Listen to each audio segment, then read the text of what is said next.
Nama saya Saroncia, NIM 19030539 dari kelas ITPA mata kuliah Biokimia. Tujuan pembuatan video ini adalah untuk memenuhi salah satu tugas praktikum Laboratorium Biokimia. Praktikum kali ini yang berjudul Produksi Bioetanol dari Singkong atau Manihot utilissima yang bertujuan untuk mengetahui teknik pembuatan bioetanol dari singkong. Jadi bahan utama yang saya gunakan dalam praktikum ini adalah pastinya singkong atau Manihot utilissima, kemudian ada ragi dan air.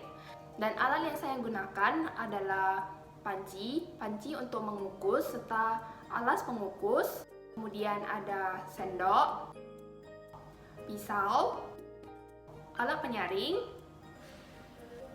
dan pastinya alat tulis.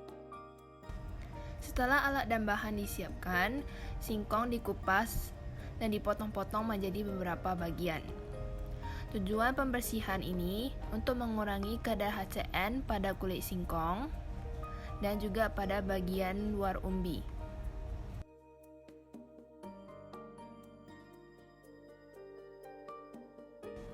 Proses perendaman menghidrolisis zat glukosida sianogenik dalam ubi kayu oleh enzim linamarase dan perubahan hidroksinitrit menjadi D-glukosa.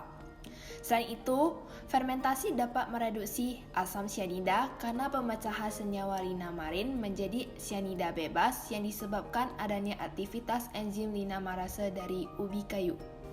Kemudian dikukus selama 30 menit.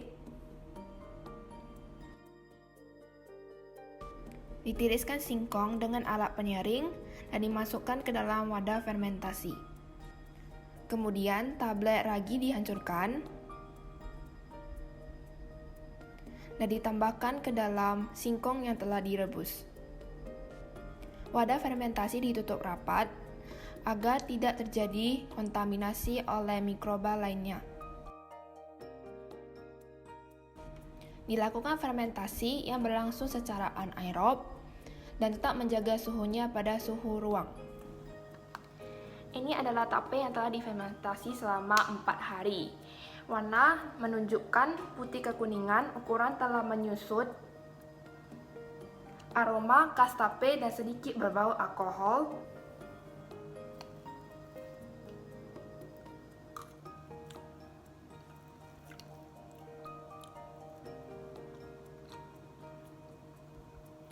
Rasa sedikit masam dan agak manis.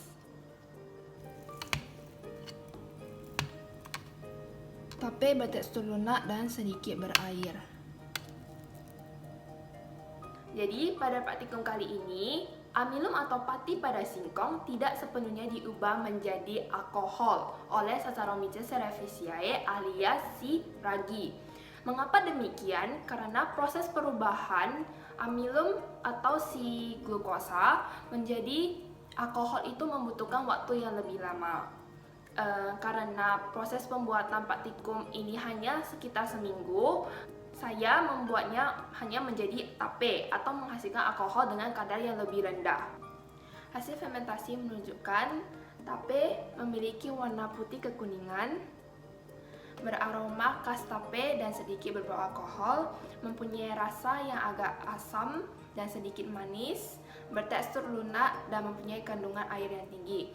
Hal ini disebabkan karena waktu lama peragian dan jumlah ragi yang ditambahkan pada singkong. Proses fermentasi singkong oleh Saccharomyces cerevisiae selama 4 hari akan menghasilkan bioetanol dengan kadar alkohol yang rendah.